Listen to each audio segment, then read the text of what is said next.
স্বাস্থ্য ব্যবস্থা ভেঙে চুরমার, শিক্ষা ব্যবস্থা ভেঙে চুরমার, কাজ নেই, খাদ্য নেই, মানুষ দিশেহারা। বক্তা কংগ্রেস বিধায়ক সুদীপ রায় বর্মন। গ্রাম পাহাড়ের মানুষ দিশেহারা, বিনা চিকিৎসায় মারা যাচ্ছে বহু মানুষ। কোথায় সরকার? কেউ দেখেও দেখে না।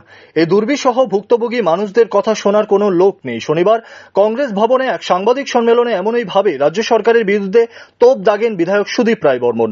তিনি আরো বলেন, পুরনো পুকুরের পার বাঁধিয়ে নতুন ফলক উন্মোচন করাকে উন্নয়ন বলে না। পর্যটন হাবের নামে মানুষের দৃষ্টিকে অন্যদিকে ঘুরিয়ে দিয়ে উন্নয়ন হয় না। নানা সমস্যায় জর্জরিত রাজ্যের এবং দেশের মানুষ। এই সমস্যাগুলি সমাধানের জন্য কারোর কোনো হেলদোল নেই, রাজ্য প্রশাসনের কোনো অস্তিত্ব নেই বলে অভিযোগ সুদীপ রায় বর্মনের। কাকে বলবো?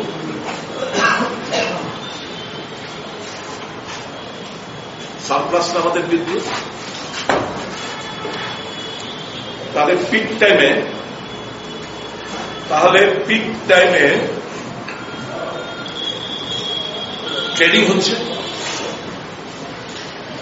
আমাদের বিদ্যুৎ বহির্রাজ্যগুলোতে ওই পিক টাইমে বিদ্যুৎকে বিক্রি করে দিচ্ছে। মোটা টাকা ECL, Tripura state electricity corporation limited রোজগার হচ্ছে। আমাদের মানুষকে সুবিধা মতো ঠেলে দিয়ে, অন্ধকারে ঠেলে দিয়ে কলমে মানুষের জীবন নাজেহাল। কত লোডশেডিং হয়, 5 ঘন্টা করে হয়। গ্রাম পাড়া আজকে আদিবাসী কংগ্রেসের মিটিংয়ে বলছিল, কারেন্ট যদি ঝড়ঝাপটায় চলে যায় 4 দিন 5 দিন বিদ্যুৎ ছাড়া, জল ছাড়া, এই কথাগুলো কোথায় কাকে বলবো? বিধায়ক সুদীপ রায় বর্মন আরো বলেন, আমাদের ইস্যু হচ্ছে নিত্য প্রয়োজনীয় সামগ্রীর মূল্য বৃদ্ধি রোধ ও বেকারত্বকে রোধ করা। মণিপুর আগুন জ্বলছে, সভ্য জগতে এরকম ঘটনা ভাবা যায় না। আদিম যুগে এরকম ঘটনা ছিল কিনা সন্দেহ রয়েছে।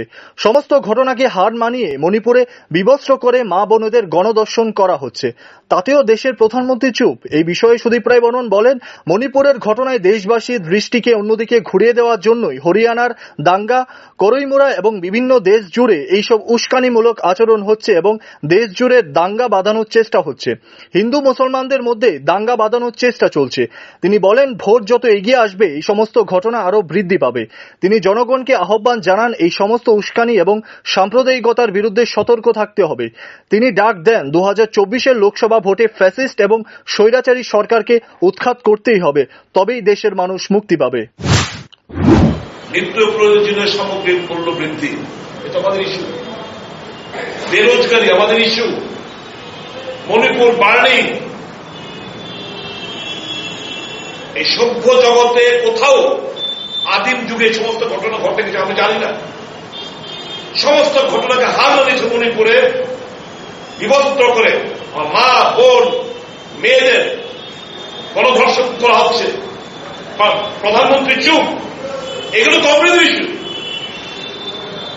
এই ইস্যুগুলো থেকে ডাইভার্ট করার জন্য আজকে হরিয়ানাতে বলুন, ত্রিপুরার করইমুরাতে বলুন, বিভিন্ন দেশ জুড়ে আজকে এই সমস্ত উস্কানিমূলক আচরণ করা হচ্ছে, দাঙ্গা বাঁধানোর চেষ্টা হচ্ছে, হিন্দু মুসলমান কার্ড খেলার চেষ্টা হচ্ছে।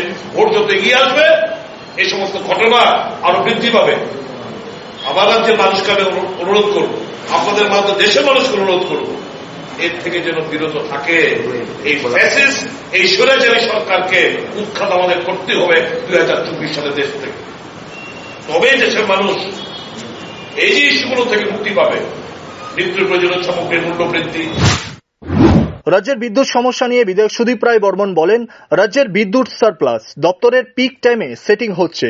টাকা রোজগারের জন্য ওই পিক টাইমে রাজ্যের বিদ্যুৎ বহিরাজ্যে বিক্রি করে দিচ্ছে, আর রাজ্যের মানুষকে অন্ধকারে ঠেলে দিয়ে এবং গরমে নাজেহাল মানুষের জীবন। তিনি অভিযোগ করেন, গ্রাম পাহাড়ে যদি বিদ্যুৎ একেবারে চলে যায় তাহলে 4 থেকে 5 দিন বিদ্যুতের কোনো দেখাই মেলে না। এই কথাগুলি মানুষ কোথায় যাবে, কাকেই বা বলবে? আমার রাজ্যে কি হচ্ছে? স্বাস্থ্য ব্যবস্থা ভেঙে চুরমার, শিক্ষা ব্যবস্থা ভেঙে চুরমার, কাজ নেই, খাদ্য নেই, গ্রাম পাহাড় মানুষ দিশেহারা,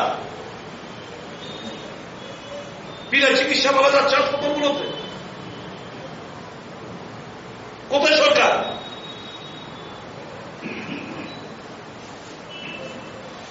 কেউ অ্যাটেন্ড করা, কেউ এই সমস্ত মানুষের যে প্রবলেমগুলো শোনার লোক নেই।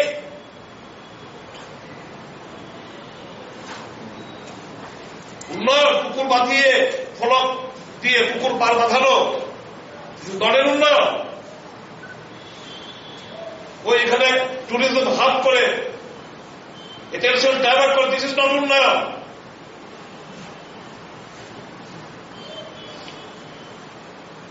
আসল মানুষের যে নানা সমস্যা, জর্জরিত রাজ্যের মানুষ, দেশের মানুষ, এগুলো সমস্যার সমাধানের কারণ কোন হেলদোল নেই। একটা প্রশাসন এক্সিস্ট করে কিনা প্রত্যেকটি মানুষের জিজ্ঞেস এটাই। এখন দেখার সুদীপ আশিসের নেতৃত্বে ত্রিপুরার কংগ্রেসকে কতটুকু শক্তিশালী করতে পারে, পাশাপাশি মানুষের সমস্যা নিয়ে মাঠে ময়দানে লড়াইয়ে থাকে কিনা। এদিনের সাংবাদিক সম্মেলনে প্রদেশ কংগ্রেস সভাপতি আশিস সাহা, প্রাক্তন বিধায়ক দিবাজ চন্দ্র রাংখল সহ অন্যান্যরা উপস্থিত ছিলেন। Bureau report, rising Tripura.